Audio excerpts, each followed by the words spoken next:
நாம் இன்னைக்கு டிஎன்பிஎஸ்சி மற்றும் எல்லா காம்படிட்டிவ் எக்ஸாம்ஸ்லயும் நடத்துற கணக்கு பார்ப்போம். அதுல சிம்பிளிஃபிகேஷன் அப்படிங்கிற அந்த டாபிக் வந்து ரொம்ப யூஸ்ஃபுல்லா இருக்கும். அந்த சிம்பிளிஃபிகேஷன் அப்படின்னா தமிழ்ல சுருக்குகன்னு அர்த்தம். அந்த கணக்கு போடுறோம் பாருங்க.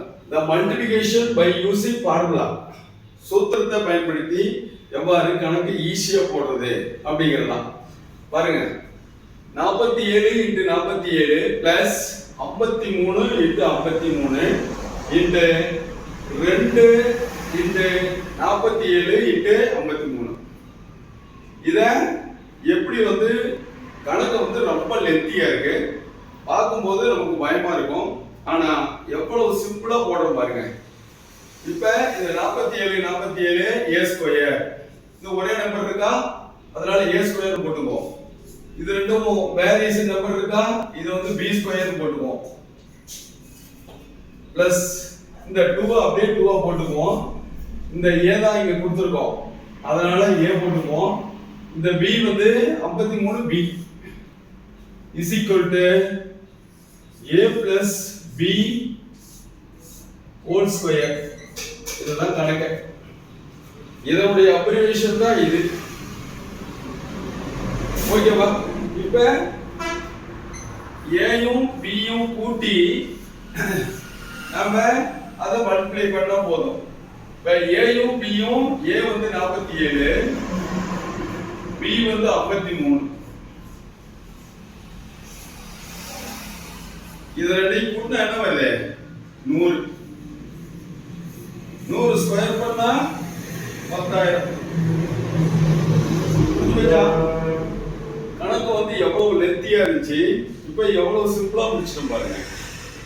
ஓகேவா? அடுத்த சம் பார்க்கறோம் பாருங்க.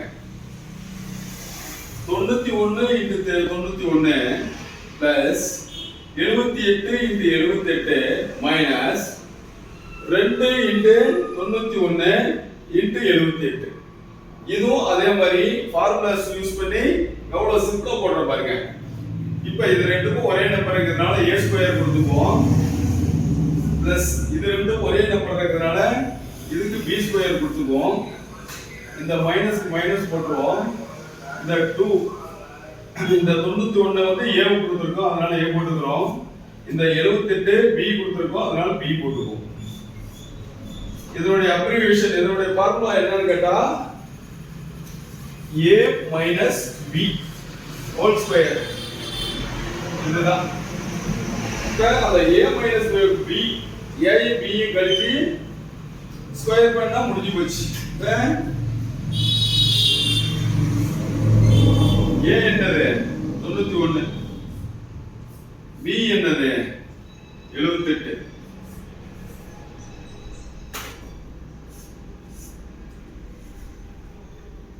இப்ப 71ல 91ல 78 கழிச்சா 13.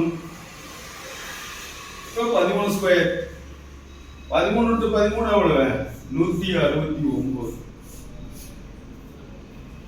எவ்வளவு பெரிய கணக்கா இருந்துச்சு. நம்ம ஃபார்முலாஸ் யூஸ் பண்ணி கரெக்டா போட்டோம்னா ஒரு டீல் அடிச்சிடலாம். a இருந்து b கழிச்சு அதை ஸ்கொயர் பண்ணா முடிஞ்சு போச்சு. a இருந்து b கழிச்சா 13 வந்துச்சா, 13 ஸ்கொயர் பண்ணா 169. இது மாதிரி ஃபார்முலாஸ் யூஸ் பண்ணி ரொம்ப சிம்பிளா போட்டுடலாம். அது மாதிரி கணக்கு நிறைய இருக்கு. இப்ப அடுத்தடுத்து வர்ற வகுப்புகளை நாம பார்ப்போம். தேங்க்யூ.